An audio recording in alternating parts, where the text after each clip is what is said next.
안녕하세요. 서울 세계로병원 김지향 원장입니다. 아이를 키우다 보면 정말 예측할 수 없는 순간들이 많은데요.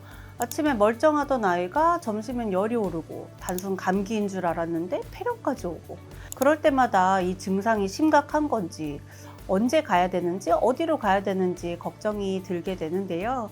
서울 세계로병원 소아청소년센터 아동발달센터는 그런 부모님들의 불안한 마음을 덜어드리고자 시작이 되었는데요. 오늘은 서울 세계로병원 소아청소년센터 아동발달센터를 이끌고 계신 이혜준 원장님을 모시고 자세한 이야기 나눠보겠습니다. 안녕하세요, 원장님. 안녕하세요. 서울 세계로병원 소아청소년과 아동발달센터 이혜준 원장입니다.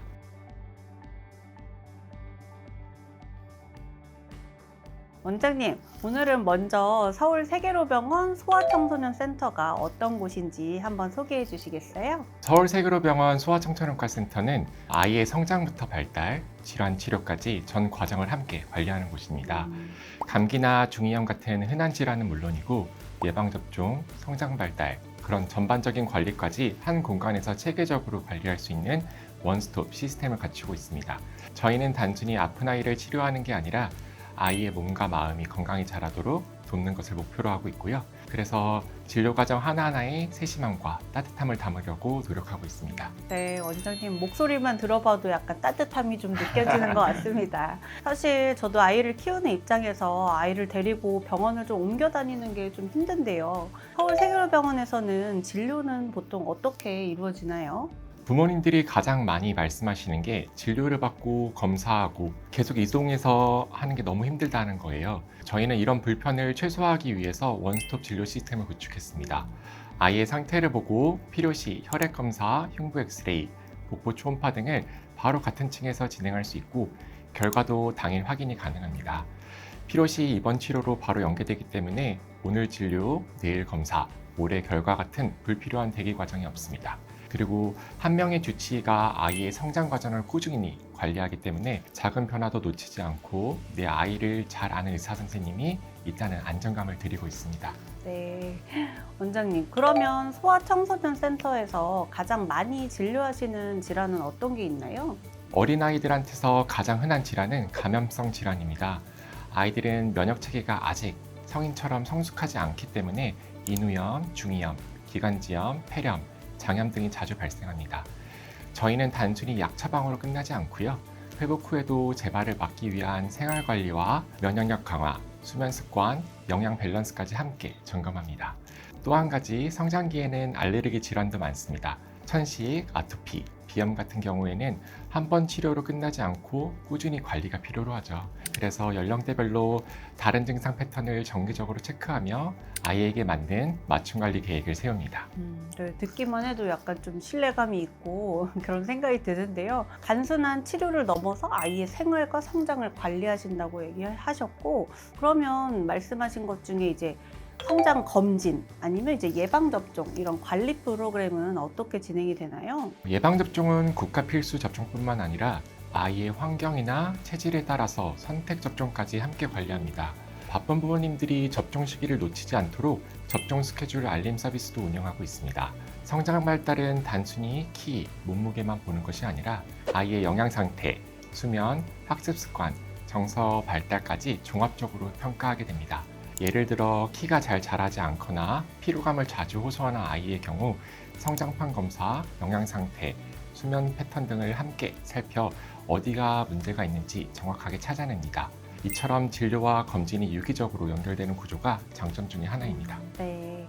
한 병원에서 진료부터 검진, 입원까지 다 해결된다는 게 정말 든든한데요. 원장님께서 특별히 좀 기억에 남는 사례가 있으실까요? 6살짜리 남자아이가 감기 증상으로 내원했는데 진찰 중에 폐렴 소견이 발견돼서 바로 입원 치료를 시작할 수 있었어요. 그래서 검사부터 입원까지 하루 안에 진행되었고 치료가 잘 되어 4일 만에 건강하게 태어나였습니다.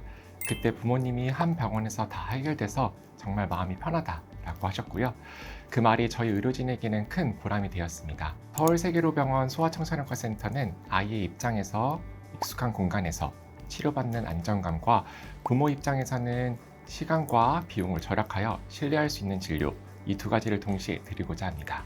원장님, 그러면 소아청소년 센터가 좀 아동 친화적인 환경이라고 들었는데요. 아이들이 병원을 무서워하지 않게 할 수 있는 비결이 있나요? 아이들은 병원을 낯설고 두려운 공간으로 이해할 수 있습니다.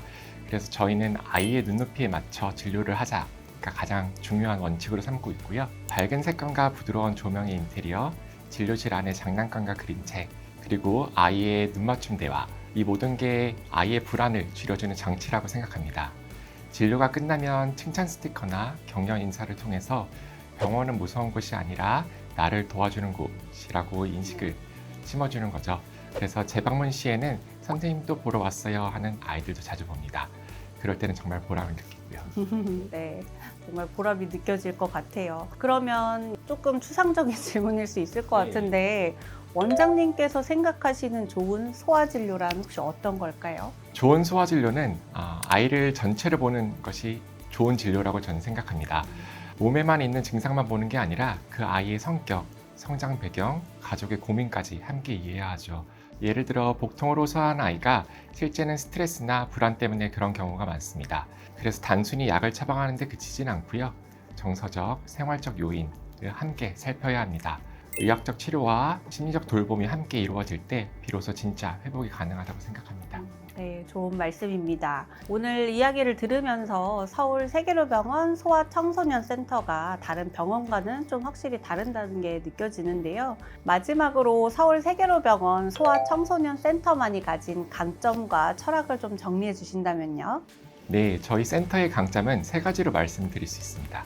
첫 번째는 전문성이고요. 소아청소년과 전문의가 상주하면서 연령대별로 나올 수 있는 그런 질환의 특성과 성장 단계에 맞춘 진료를 진행합니다. 작은 증상이라도 놓치지 않고 세심하게 관찰하고 임상 경험을 바탕으로 정확한 판단을 내립니다.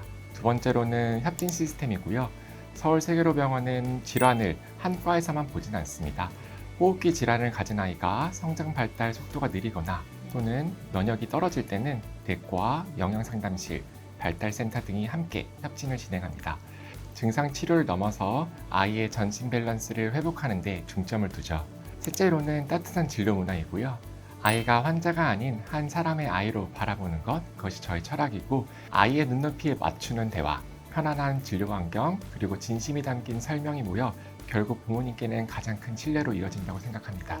오늘 이야기를 듣고 나니까 서울 세계로병원 소아청소년센터가 아이의 건강은 물론 부모의 마음까지 함께 챙기는 곳이라는 게 느껴지는데요. 오늘 영상이 도움이 되셨다면 좋아요와 구독, 알림 설정 꼭 부탁드리고요. 궁금한 부분 댓글로 남겨주시면 답변 드리겠습니다.